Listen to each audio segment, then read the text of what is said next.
जय हिंद। आज की वीडियो में हम देखेंगे डायरेक्ट टैक्स प्रत्यक्ष कर क्या होता है। क्या ये किसी व्यक्ति पर लगाया जाता है या किसी कंपनी पर लगाया जाता है या किसी वस्तु पर ठोक दिया जाता है। देखिए, डायरेक्ट टैक्स जब भी लगेगा या तो किसी व्यक्ति पर लगेगा या फिर किसी कंपनी पर लगेगा। कंपनी पर क्यों? क्योंकि इकोनॉमिक्स की भाषा में कंपनी को भी वैसे ही ट्रीट किया जाता है जैसे कि एक व्यक्ति को। जो जो रूल एक व्यक्ति को फॉलो करना पड़ता है ना, सेम वैसा का वैसा ही रूल एक कंपनी को भी फॉलो करना पड़ता है। कंपनी ये नहीं कह सकती कि हमारा रूल अलग होगा। उधर तो दद्दू बैठे अमित शाह, नरेंद्र मोदी कंपनी में से कम अलग कर देंगे, पनी अलग कर देंगे, भाड़ में गई तुम्हारी कंपनी, हम दो दद्दू क्या कर लोगे। लेकिन इससे पहले ये देखिए, टैक्स कर लगाया क्यों जाता है, ध्यान समझिएगा। सपोज आपके गांव का कोई सड़क है, खराब है, टूटा फूटा है, कीचड़ से भरा पड़ा है। अब आप दोष किसको दोगे?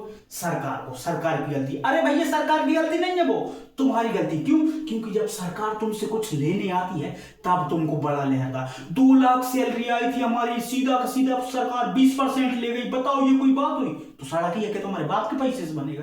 इसलिए लगाया जाता है टैक्स, ताकि तुम सुबह शाम उठते बैठते सड़क ये खराब है, ये खराब है, वो खराब के नाम पर सरकार को गाली ना दे सको। सब आप बहुत भयानक बीमार पड़े, आपके घर में नहीं खाने को, डॉक्टर मांग रहा है 4 लाख, नहीं दे पाए, मर गए। आपके घर वाले किसको कोसेंगे? सरकार को। सरकार की गलती, हमने चुनकर बिठाया था मोदी को, उस चोटे की वजह से हमारा बिटवा चलेगा। अरे भैया, चुनने से कुछ नहीं होता, देना पड़ता है। मोदी का पैसा उगल रहा है, किसकी तबीयत है भैया को उठा लो, को ठीक करा लो, मोदी का पैसा उगल रहा है। इसलिए लगाया जाता है टैक्स, ताकि तुम्हारा इलाज फ्री हो सके। आज देश के किसी भी शहर, किसी भी सिटी में चले जाओ, प्राइवेट हॉस्पिटल हो या गवर्नमेंट हॉस्पिटल हो, 5 लाख तक का इलाज फ्री है। वो पैसा कहां से आया? तुम्हारे टैक्स वहां से। इसलिए लगाया जाता है टैक्स। समझ में आया? आज आप जिस भी ट्रेन में सफर करते हैं, केवल उसका किराया देते हैं, केवल उसका किराया पे करते हैं, सर्विस टैक्स, सर्विस चार्ज पे करते हैं। क्या ट्रेन फ्री में बन गया होगा? क्या पटरी फ्री में बच गई होगी? उसमें पैसा, उसमें भी पैसा लगाना होगा ना। तो वो पैसा कहां से आया? तुम्हारे टैक्स वहां से। इसीलिए लगाया जाता है टैक्स। आपके घर के सामने देखना लोहे या सीमेंट का खंभा लगा होगा, उसके ऊपर देखना 3 तार गए होंगे, अर्थ, बेस, न्यूट्रल। आप सिर्फ क्या करते हो? बिजली का बिल पे करते हो। क्या खंभा तार फ्री में बच गया होगा? इसलिए लगाया जाता है टैक्स। तो भैया, इन सब का मुख्य कारण क्या है? कि सरकार के पास भयानक वर्कलोड है। वो नरेंद्र मोदी है ना, वो लोगों की नजर में राजा है। लोग कहते हैं उसको क्या दिक्कत हो सकती, लेकिन कभी मौका मिले ना तो उस राजा के दिल पर हाथ रख के पूछना, कोई दिक्कत है भैया? बेचारा रो पड़ेगा। समझ में आया टैक्स क्यों लगाया जाता है? अपने बाप को देख लो कभी, अपना घर चलाने के लिए, बीवी बच्चों को पालने के लिए, कहां से छीन लूं, कहां से लपेट लूं, कहां से झपट लूं, करता है ना। सेम भैया नरेंद्र मोदी का है। एक बाप 10 लोगों का भरण पोषण करने के लिए कितना कुछ करता है। वो पूरे देश को चला रहा है, इस बड़े घर को चला रहा है। समझ में आया? इसलिए टैक्स लगाया जाता है। तो आपका भी कर्तव्य बनता है अपनी पूरी ईमानदारी, अपनी पूरी निष्ठा से टैक्स पे करें। और अगर नहीं करते तो आपका भी ये कहने का अधिकार नहीं बनता, सड़क सही नहीं है, पुल सही नहीं है, ये नहीं बना, वो नहीं बना, ये खराब है, वो खराब है, दुनिया भर की चीजें। तो समझ में आया टैक्स क्यों लगाया जाता है? ताकि ये बड़ा का घर चल सके। कहीं बाढ़ आ गई, कहीं भूकंप आ गया, कहीं ज्वालामुखी फूट गया, कहीं कोई हादसा हो गया, तुम तो हाथ फैलाने लग जाते हो, हमरा क्या होगा। कभी देश के बारे में सोचा था हमरा क्या होगा? आज लोग इतना उल्टा सीधा टैक्स फाइल करते हैं। एक से एक बड़ा सीईओ को बैठा के रखे हैं, कमाएंगे 10 लाख, खर्च बताएंगे 12 लाख, घाटा लग गया, कहां से टैक्स दे। अरे भैया, जितना जरूर रोटी है ना आपको चलने के लिए, उतना ही जरूरी टैक्स है इस देश को चलने के लिए। आप समझो या मत समझो। अभी प्लेन क्रैश कर गया, देना पड़ा। अभी पंजाब में बाढ़ आ गई, देना पड़ेगा, भूखे मर जाएंगे लोग। 13-14 लाख की फौज खड़ी बॉर्डर पे, खर्चा क्या तुम्हारा बाप उठाएगा? इसलिए लगाया जाता है टैक्स। दुनिया भर के अधिकारी, पदाधिकारी, उनके नीचे उनकी सैलरी कौन देगा? तुम्हारा बाप देगा। इसलिए लगाया जाता है टैक्स। अब ध्यान से समझिए कि हमारे देश में कर लगाने की शुरुआत, कर लगाने की थिंकिंग कैसे डेवलप हुई, ध्यान समझिए। देखिए, सरकार ने शुरुआत में कहा हम समानुपाती कर लेंगे, मतलब प्रोपोर्शनल टैक्स लेंगे। मतलब कि जितना टैक्स एक अमीर देगा ना, उतना ही टैक्स एक गरीब को भी देना पड़ेगा। सपोज 15% टैक्स है, तो 15% टैक्स अमीर भी देगा, 15% गरीब को भी देना पड़ेगा। इसको क्या कहा गया? समानुपाती कर, प्रोपोर्शनल टैक्स, बराबर बराबर। अब पगला गई भैया गरीब जनता। कहा ये कैसे हुआ, कब हुआ, कैसे हुआ? कोई उधर से चिल्ला रहा है, हम ना दे तो जान ले लो हमारी। सरकार भैया सदमे में आ गई। कहा कोई गड़बड़ी हो गई क्या हमसे? ये भिखमंगे लोग क्यों चिल्ला रहे हैं? तब एक बुद्धिमान व्यक्ति निकला, आगे आया। उसने सरकार से कहा, महाराज 15% टैक्स एक अमीर आदमी, एक रिच पर्सन तो अफोर्ड कर सकता है, गरीब कहां से करेगा? तब भैया सरकार हाइबरनेशन से बाहर आई और उस भले आदमी का धन्यवाद किया। थैंक यू महाराज, आपने हमको बचा लिया, नहीं तो हमारा प्लान गरीबी को नहीं, गरीबों को निपटाने का था। वो बेचारा माथा पकड़ लिया। अब क्या किया जाए? बात तो सही है, कि जितना परसेंट टैक्स अमीर पे कर सकता है उतना ही परसेंट टैक्स एक गरीब तो पे नहीं कर सकता। अब क्या किया जाए, तब सरकार लेकर आई क्या, प्रोग्रेसिव टैक्स, प्रगतिशील कर। मतलब कि जैसे जैसे आपकी इनकम बढ़ेगी ना वैसे ही वैसे टैक्स भी बढ़ेगा। इसको क्या कहा गया, प्रगतिशील कर, प्रोग्रेसिव टैक्स। अब पगला गए भैया अंबानी अडानी जैसे लोग। कहा अगर हम सालाना 0 से 3 लाख के बीच कमाते हैं तो सरकार हमसे 0% टैक्स लेगी, मतलब कोई टैक्स नहीं लेगी। लेकिन जैसे ही 3 लाख तीन क्रॉस करते हैं 3 लाख, सरकार हमसे 5% ले लेगी। जैसे ही 6 लाख क्रॉस करते हैं 10% ले लेगी, 9 क्रॉस करते हैं 15%, 12 लाख क्रॉस करते हैं 20%, 15 लाख क्रॉस करते हैं 30%। इसका मतलब भैया एक दिन तो ऐसा आएगा कि हम कमाएंगे 100% और 100% ही सरकार लेकर चले जाएगी। क्यों? क्योंकि जैसे जैसे इनकम बढ़ रही है वैसे वैसे टैक्स बढ़ रहा है। देखिए 3 से 6 के बीच में वो 15%, मतलब टैक्स बढ़ता ही जा रहा है, इनकम भी बढ़ रही है, टैक्स भी बढ़ रहा है। इसका मतलब तो भैया एक दिन ऐसा आएगा ही कि हम कमाएंगे 100% और 100% से सरकार टैक्स लेकर चली जाएगी। अब सरकार फिर सदमे में आ गई। कहा कोई गड़बड़ी हो गई कि हमसे, ये एलोन मस्क के बेटे क्यों चिल्ला रहा है, एलोन मस्क के बेटे मतलब अमीर लोग क्यों चिल्ला रहा है। तब एक बुद्धिमान व्यक्ति फिर आगे आया, उसने सरकार से कहा महाराज जैसे जैसे इनकम बढ़ेगी अगर आप वैसे ही वैसे टैक्स भी बढ़ाएंगे, इसका मतलब तो एक दिन ऐसा आएगा ही कि लोग कमाएंगे 100% और तुम 100% ही लेकर चले जाओगे। तब सरकार ने फिर से उस भले आदमी का धन्यवाद किया, थैंक यू महाराज आपने हमको बचा लिया, नहीं तो इस बार का हमारा प्लान अमीरी को नहीं अमीरों को निपटाने का था। वो बेचारा फिर से माथा पकड़ लिया। फिर सरकार ने सोचा अब क्या किया जाए, समानुपाती लगाते हैं, भिखमंगे लोग चिल्लाते हैं, प्रगतिशील लगाते हैं, एलोन मस्क के बेटे चिल्लाते हैं, अब क्या किया जाए।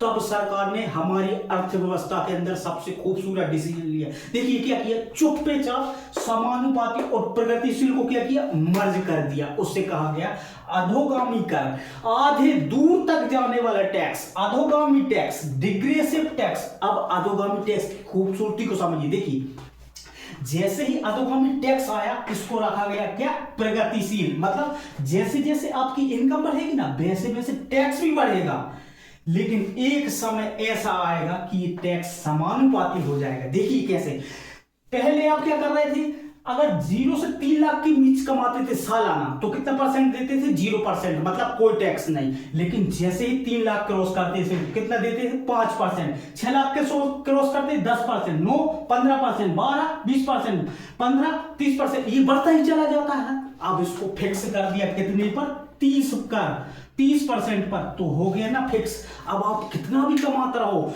15 लाख कमाओ, 1500 लाख कमाओ, 15,000 कमाओ, लाख कमाओ, सरकार को कोई मतलब नहीं। लेकिन जैसे ही 15 लाख क्रॉस किया हमको हमारा 30% दे दो, तो हो गया ना समानुपाती। समझ रहे हैं आप, इसको क्या कर दिया कि 30% पर फिक्स कर दिया। अब आप कितनों भी कमाते रहो, सरकार को कोई दिक्कत नहीं। लेकिन जैसे ही 15 लाख क्रॉस करोगे हमको हमारे ले आओ 30%, बात खत्म। तो अच्छा किया, अमीर भी खुश गरीब भी खुश। कम कमाओगे कम टैक्स लगेगा, ज्यादा कमाओगे ज्यादा टैक्स लगेगा, लेकिन 30% से ज्यादा नहीं। तो हो गया ना समानुपाती। तो समझ में आया, समानुपाती लगाते थे गरीबों को प्रभावित करता था, सब प्रगतिशील लगाते थे अमीरों को प्रभावित करता, अधोगामी किसी को प्रभावित नहीं करता। समझ में आया। हमेशा देखना दो चीजों का कॉम्बिनेशन जबरदस्त रंग लाता है। पूंजीवादी अर्थव्यवस्था अमीरों के लिए सही है, समाजवादी अर्थव्यवस्था गरीबों के लिए सही है, लेकिन जब दोनों को मिक्स कर दिया जाता है दोनों के लिए सही हो जाती है। तो समझ में आया, समानुपाती गरीबों पर इफेक्ट डालेगा, प्रगतिशील अमीरों पर इफेक्ट डालेगा, लेकिन अधोगामी किसी पर इफेक्ट नहीं डालेगा। अब एक टैक्स और होता है प्रतिगामी या रिग्रेसिव। देखिए ये बहुत भयानक टैक्स होता है, जो भी लगाएगा बड़ी भयानक पिटेगा। देखिए कैसे, अगर आपकी इनकम ज्यादा होगी तो टैक्स लगेगा कम, और अगर इनकम कम होगी तो टैक्स लगेगा भयानक। अब आप बताइए कोई देश इसको लगाना चाहेगा, बड़ी भयंकर मारेगी गरीब जनता उसको। समझ रहे हैं आप। लेकिन ये टैक्स जो होता है ना, ये जल्दी से जल्दी किसी भी मतलब आदमी को अमीर बनने के लिए करता है कि जल्दी से जल्दी इनकम बढ़ाओ भैया, टैक्स कम लगेगा, अगर इनकम कम रहेगी तो टैक्स भयानक लगेगा। अब देखिए ये तो थी भैया हमारे देश में कर लगाने की एक सोच, एक समझ।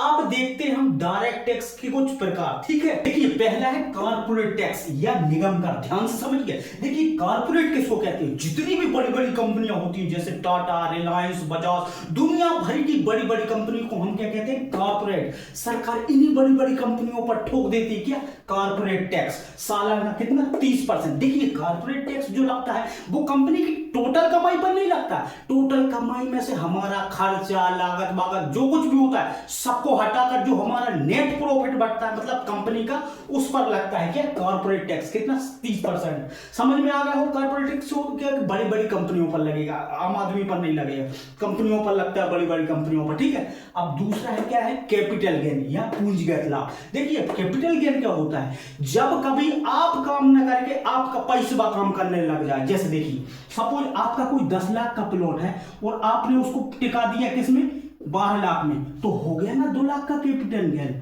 अब सरकार लेगी आपसे 2 लाख का कैपिटल गेन। देखिए अगर शॉर्ट टर्म में हो गया, शॉर्ट टर्म मतलब जैसे आपने 10 लाख का खरीदा था कोई प्लॉट और 1 साल के अंदर ही किसी को बेच दिया, तो शॉर्ट टर्म में कैपिटल गेन हो गया। तो सरकार कितना लेगी, 30%। जल्दी बेच दिया, जल्दी खरीदा, जल्दी ही बेच दिया, तो आपको जल्दी लाभ हो गया, तो सरकार लेगी 2 लाख का कितना, 30%। और अगर ज्यादा समय लग गया, 1 साल से ज्यादा, 2 साल, 3 साल, 4 साल, तो सरकार आपसे 10% लेगी। क्यों लेगी, क्योंकि टाइम लग गया, और उतना भी तो टाइम लग गया होगा। अब देखिए सपोज कीजिए कि हमको लॉन्ग टर्म कैपिटल गेन हुआ, मतलब कि 3-4 साल बेकार, तो सरकार हमसे ये नहीं कि हमने 10 लाख की चीज 12 लाख में बेची तो 12 लाख का हमसे कैपिटल गेन ले लेगी, नहीं।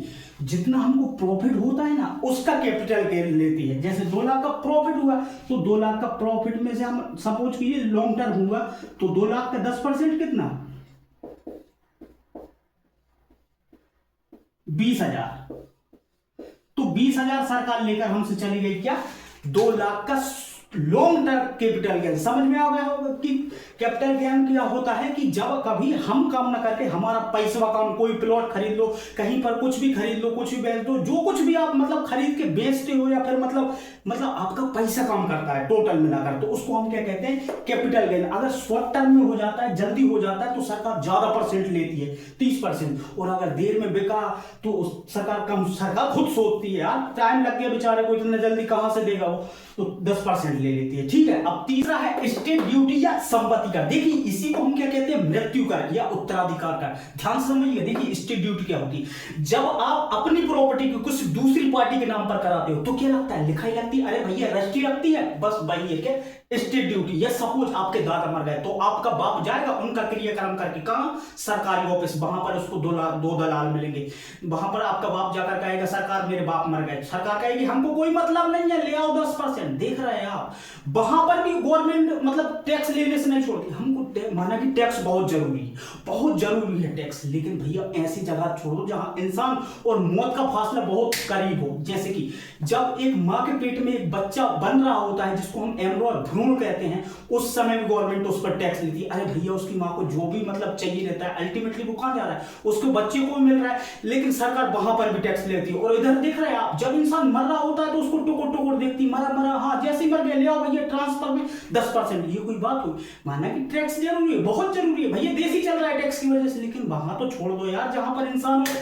अब सपोज उसकी माँ के पेट में बच्चा है, या जब हो सकता है उसकी माँ का ही मतलब खत्म हो जाए, बच्चा ही खत्म हो जाए, तो लेकिन तुमने तो टैक्स उससे ले ही लिया, समझ रहे हैं आप, तो वहां पर टैक्स बहुत लहरता है। या जितने बड़े बड़े और रियल वाले स्टेट होते हैं, देखना वो बड़ा जमीन खरीदते और उसमें से छोटे छोटे प्लॉट खरीदते। जब आप उस प्लॉट को खरीदने जाते हो तो वो आपको एक टाइम, एक डेट देता है, भैया इतनी तारीख को इतने बजे आ जाओगे, अपन रजिस्ट्री ऑफिस चलेंगे, वहां पर अपन को 2 दलाल मिलेंगे, इतना पैसा देंगे 10%। अरे भैया आप कुछ भी खरीदो, जब आप उसे अपने नामे कराते हो तो कुछ ना कुछ लगता है। सपोज आपकी शादी हो रही और आप दहेज ले रहे हैं, तो आपको दहेज तो अच्छा लग रहा है, लेकिन आपने गौर नहीं किया जिस समय आप दहेज ले रहे होते ना, उस लड़की का बाप आपको उसके नामे करा रहा होता है, दहेज भी खराब है, स्टेट ड्यूटी है, समझ रहे हैं आप। लेकिन इसमें एक झोल छुपा हुआ है, ध्यान से समझिए। सपोज आपका कोई प्लॉट है 10 लाख का, आपने बेच दिया 12 लाख में, अब आप पर क्या लगेगा, कैपिटल गेन। क्यों, क्योंकि 10 लाख की चीज आपने 12 लाख में बेच दी, तो आपको हो गया 2 लाख का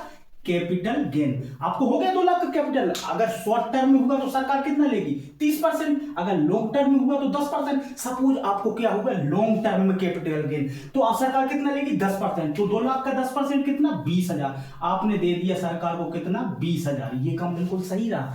अब देखिए जिसने उसको खरीदा है कितने में, 12 लाख में, उस पर क्या लगेगा, स्टेट ड्यूटी, क्योंकि भैया वो अपने नाम में कराएगा संपत्ति को, तो रजिस्ट्री लगेगी ना, तो उस पर लग गया क्या, 12 लाख पर स्टेट ड्यूटी, रजिस्ट्री। तो सपोज स्टेट ड्यूटी कितना है, 10%, तो 12 लाख का 10% कितना, 1 लाख 20,000। तो उसने भी दे दिया अपनी क्या, स्टेट ड्यूटी। टोटल सरकार के पास पहुंच गया कितना, 20,000 प्लस 1,20,000, कितना, 1,40,000। ये काम बिल्कुल सही रहा। आपको हुआ था कैपिटल गेन, तो आपको लॉन्ग टर्म कैपिटल गेन हुआ था, तो आपने 10% दे दिया। 2 लाख का 10% कितना, 20,000। उस पर लग गया था क्या, स्टेट ड्यूटी, क्योंकि वो आपने खरीदा था, उसने अपने नाम में कराया, तो 1,20,000 उस पर क्या लग गई थी, स्टेट ड्यूटी, रजिस्ट्री लग गई थी। तो उसने भी दे दिया 1,20,000। टोटल सरकार के पास पहुंच गए कितना, 20,000 प्लस 1,20,000, 1,40,000। ये काम बिल्कुल सही रहा।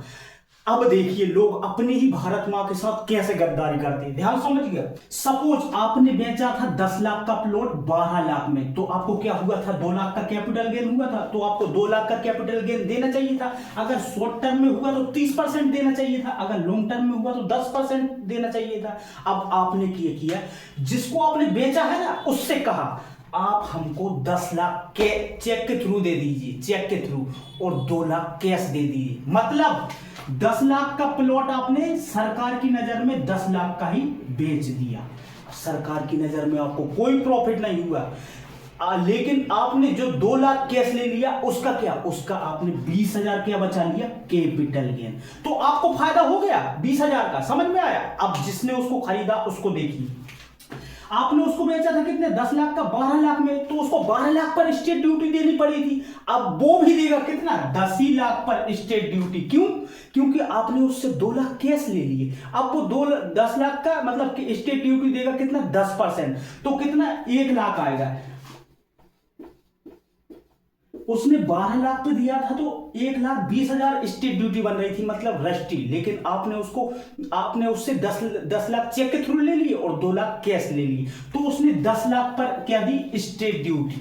स्टेट ड्यूटी दी तो उसका बना कितना, 1,20,000। इधर आपने मार दिया कितना, 20,000 क्या, कैपिटल गेन। उधर उसने मार दी क्या, स्टेट ड्यूटी, 20,000। टोटल सरकार को लॉस कितना, 20,000 ये और 20,000 आपके, कितना, 40,000 का नुकसान। किसको, भारत मां को। देख रहे हैं आप, ऐसा खेल खेलते हैं लोग अपनी भारत मां के साथ। उधर आपने कैपिटल गेन मार दिया, उधर उसने स्टेट ड्यूटी मार दी, दोनों को फायदा हो गया, लेकिन हमारी भारत मां को नुकसान हो गया। फिर यही लोग सड़कों पर उतरकर चिल्लाते, सड़क सही नहीं है, पुल सही नहीं है, ये सही नहीं है, वो सही नहीं है, दुनिया भर की चीज है। इसका जिम्मेदार आप या गवर्नमेंट। लेकिन आप सरकार भी देखिए यहां पर क्या करती है। अगर आपने 10 लाख की चीज 12 लाख में बेची थी ना, लेकिन सरकार की नजर में आपको कितने का बताया था, उसको 10 लाख का ही, क्योंकि आपने चेक के थ्रू 10 लाख ले लिए थे और 2 लाख कैश के थ्रू। मतलब आपका 10 लाख का प्लॉट 10 लाख का ही बेचा था। किसकी नजर में, सरकार की नजर में। अब सरकार भी जब कुछ बनाना रहेगा ना, उसकी जगह पर जिसने उसको खरीदा, अगर उसकी जगह आप कुछ बनाना रहेगा, पुल सड़क कुछ भी, तो सरकार भी उससे 10 ही लाख का रेट का खरीदेगी, तब उसको बहुत लहरेगा। सरकार, हमने 2 लाख कैश भी दिए थे, हमने 12 लाख का खरीदा था, तब सरकार कहेगी चल मुन्ना, कहां, जेल। सरकार से बच पाओगे कभी नहीं, समझ में आया। एक होता है गिफ्ट टैक्स या उपहार कर, जो गिफ्ट को प्राप्त करता है ना, उस पर लगता है कितना, 30%। ये नहीं कि आपने किसी को 200-300 का गिफ्ट थमा दिया, उस पर लग गया। गिफ्ट कम से कम 50,000 के ऊपर का होना चाहिए, नहीं तो आजकल तो आप गिफ्ट बहुत दे रहे हैं, डर्टी वेयर, अंडरवियर नहीं, चॉकलेट वगैरह, कोई दिक्कत नहीं, दे रहिए, बाप का जो पैसा है। लेकिन 50,000 से ऊपर का मत दीजिए, नहीं तो गवर्नमेंट लेकर चल जाएगी 30%, सामने वाली पकड़ कर कोपचे में धो देगी। तो गिफ्ट टैक्स किस पर लगेगा, प्राप्त करने वाले पर। जैसे मैंने किसी को गिफ्ट दिया तो मुझ पर नहीं लगेगा, सामने वाले पर लगेगा। अब उसको देना पड़ेगा 30% गिफ्ट का। अगर गिफ्ट का 50,000 से ऊपर ज्यादा कीमत है तो गिफ्ट में से 30% बोले जाएंगे, उसको बहुत लगेगा, समझ में आया। तो अब डायरेक्ट टैक्स में लेकिन सबसे बड़ी समस्या आती है क्या, ITR, इनकम टैक्स रिटर्न। ये लोगों को जल्दी समझ में नहीं आता, ध्यान से समझिए। सपोज आपकी सैलरी कितना है, 2 लाख है, क्या 2 लाख सीधा का सीधा आपका हो जाएगा। इसमें से कुछ खर्चा भी हुआ होगा अगर आप सर्विस कर रहे हैं तब, और अगर बिजनेस कर रहे हैं तो कुछ लागत भी लगी होगी, कुछ कॉस्ट भी लगा होगा। तो जब आप अपने खर्चा लागत को हटा देते हो तो बचता है क्या, टैक्सेबल अमाउंट, और सरकार इसी टैक्सेबल अमाउंट पर ठोक देती क्या, ITR।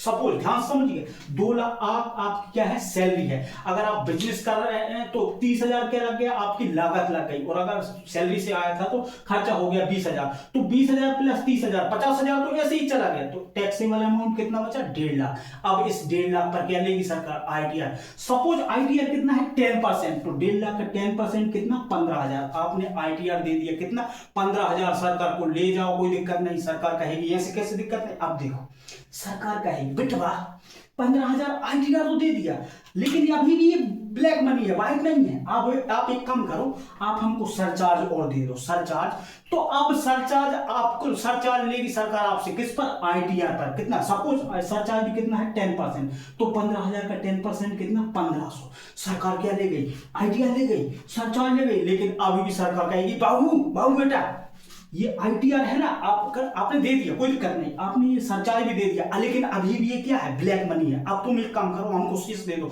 क्या दे दो, शेष दे दो, जान ले लो हमारी। वो नर्मदा घाटी पर बांध बनाना है ना बेटा, थोड़ा सा और दे दो ना।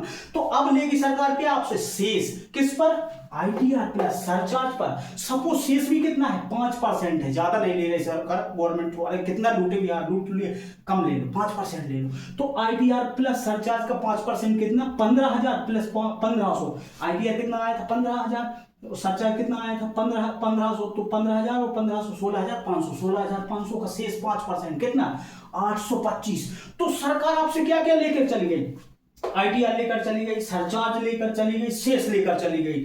15,000, 1500, 825, टोटल 17,325 ले गई। अब सरकार तुमसे कहेगी बाबू बेटा बहुत बहुत शुक्रिया, आपने दे दिया आईटीआर, आपने दे दिया सरचार्ज, आपने दे दिया शेष। अब आपका पैसा क्या हो गया, ब्लैक से व्हाइट हो गया, कोई बात नहीं, थैंक यू। अब लेकिन इसमें 2-3 बातें ध्यान रखिए। पहली, सरचार्ज जो लिया जाता है ना, वो ऐसे नहीं लिया जाता। अगर आप आईटीआर मतलब कि टैक्स 50 लाख से ज्यादा पे करते हो, तब आपसे क्या लिया जाता, सरचार्ज। किसी नॉर्मल व्यक्ति पर सरचार्ज नहीं लगता, रिच पर्सन पर लगता है। इसलिए तो कहा जाता है अगर किसी से उसकी औकात पूछनी है ना, तो ये मत पूछना आपका स्टेटस क्या, सीधा पूछना भाई साहब आप सरचार्ज देते हो, अगर वो देता है तो दूर हो जाइएगा। क्यों, क्योंकि भैया वो आईटीआर ही टैक्स ही 50 लाख से ज्यादा दे रहा है। देखिए जो सरचार्ज लगेगा ना, अगर आपने आईटीआर 50 लाख से ज्यादा दिया तो 10% लगेगा, और अगर आपने आईटीआर 1 करोड़ से ज्यादा दिया, मतलब टैक्स ही 1 करोड़ से ज्यादा दिया, तो 15% लगेगा। दूसरी बात ये, जो आईटीआर लिया जाता है ना, और जो सरचार्ज लिया जाता है, वो सरकार कभी नहीं बताती कि किस काम के लिए ले रहे हो सकता है वो किसी को दान कर दे। लेकिन जो शेष लिया जाता है वो सरकार को बताना पड़ता है किस काम के लिए ले रहे हो, और जिस काम के लिए ले रही हो उसी काम पर सरकार को खर्चा करना पड़ता है। तीसरी बात यह है कि सरचार्ज और शेष को हम टैक्स ऑन टैक्स कहते हैं। क्यों, क्योंकि आईटीआर पर क्या लगता है, सरचार्ज, और आईटीआर प्लस सरचार्ज पर क्या लगता है, शेष। मतलब एक के ऊपर एक टैक्स लगता है, इसलिए हम सरचार्ज को और शेष को क्या कहते हैं, टैक्स ऑन टैक्स। चौथी बात ये याद रखना कि अभी हमने जो आपको तांडव बताया ना कि कारपोरेट टैक्स इतना परसेंट है, कैपिटल गेन इतना परसेंट है, स्टेट ड्यूटी इतना परसेंट है, आईटीआर इतना परसेंट है, सरचार्ज इतना परसेंट है, शेष इतना परसेंट है। तो भैया ये परसेंटेज हर बजट की टाइम पर बदलता जाता है। आपको ध्यान में रखना है कंसेप्ट, ना कि ये परसेंटेज। जब आप एग्जाम देने जाए नया स्लैब देख लेना कि भैया कॉर्पोरेट टैक्स कितना परसेंट है, सरचार्ज कितना परसेंट है, स्टेट ड्यूटी कितना परसेंट है, आईटीआर कितना परसेंट है। तो आज की वीडियो में इतना ही, थोड़ा हमारे यहाँ पर प्रॉब्लम है। नेक्स्ट वीडियो में हम इनडायरेक्ट टैक्स देख लेंगे। इनडायरेक्ट टैक्स में क्या आता है, जीएसटी बहुत बड़ी की समस्या, लोगों के दिमाग में घुसता ही नहीं, लेकिन हम घुसा देंगे, टेंशन मत लीजिए।